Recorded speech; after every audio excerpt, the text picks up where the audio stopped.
ত্রয়োদশ জাতীয় সংসদ নির্বাচনের ফল ঘোষিত হওয়ার পর সামাজিক যোগাযোগ মাধ্যম থেকে শুরু করে পাড়া মহল্লার চায়ের দোকান হয়ে রাজনৈতিক অঙ্গনের আলোচনায় হয়ে উঠে আসছে আওয়ামী লীগ নেতা, সাবেক মন্ত্রী ও সংসদ সদস্য শেখ ফজলুল করিম সেলিমের নাম। যদিও কার্যক্রম নিষিদ্ধ হওয়া আওয়ামী লীগ এবারের জাতীয় নির্বাচনে অংশ নেওয়ার সুযোগ না থাকায় তিনি নির্বাচনে অংশ নিতে পারেননি। 2024 সালে 5 আগস্ট আওয়ামী লীগ সরকার ক্ষমতাচ্যুত হওয়ার পর থেকে শেখ সেলিম রহস্যজনক আত্মগোপনে আছেন। তাকে ঘিরে নানা শ্রেণী পেশার নেটিজেনদের মধ্যে আলোচনা সমালোচনার কারণ। এবারের নির্বাচনে সংসদ সদস্য হিসেবে নির্বাচিতদের মধ্যে শেখ সেলিমের ঘনিষ্ঠ আত্মীয় রয়েছে 3 জন। ফেসবুক সহ অন্যান্য সামাজিক যোগাযোগ মাধ্যমে বৃহস্পতিবার গভীর রাত থেকে আলোচনা ছড়িয়ে পড়েছে হেরে গেল আওয়ামী লীগ, জিতে গেলেন শেখ সেলিম শিরোনামে। এতে বলা হয়, সদ্য অনুষ্ঠিত ত্রয়োদশ জাতীয় সংসদ নির্বাচনে ভোটে বিজয়ী আন্দালিহুর রহমান পার্থ, ববি হাজ্জাত ও ইকবাল হাসান মাহমুদ টুকু 3 জনই শেখ ফজলুল করিম সেলিমের ঘনিষ্ঠ আত্মীয়। ছাত্র জনতার আন্দোলনে ক্ষমতাচ্যুত প্রধানমন্ত্রী শেখ হাসিনার আপন ফুফাতো ভাই শেখ সেলিম।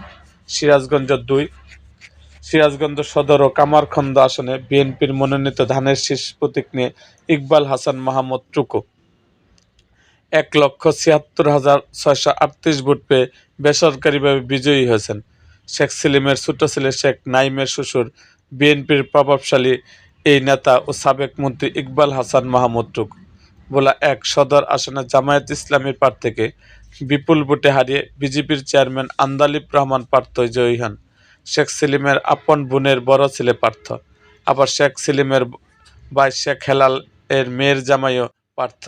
শেখ হেলাল আওয়ামী লীগ সরকারের ক্ষমতাচ্যুত হওয়ার পর থেকে আত্মগোপন আছেন। ঢাকা 13 আসনের ফলাফলে বিএনপির সমর্থিত ধানের শীষ প্রতীকের প্রার্থী ববি হাজ্জাত বিজয়ী হয়েছেন। শেখ সেলিমের বড় ছেলে শেখ ফাহিমের আপন শ্যালক ববি হাজ্জাজ। ববি হাজ্জাজের বাবা 71-এর মুক্তিযুদ্ধের বিতর্কিত মুসা বিন শমসের।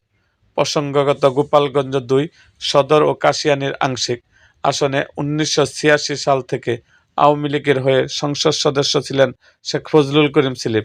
1991 সাল থেকে নির্বাচনগুলোতে তার প্রতিদ্বন্দ্বীদের কেউ 10,000 ভোট ছাড়াতে পারেনি।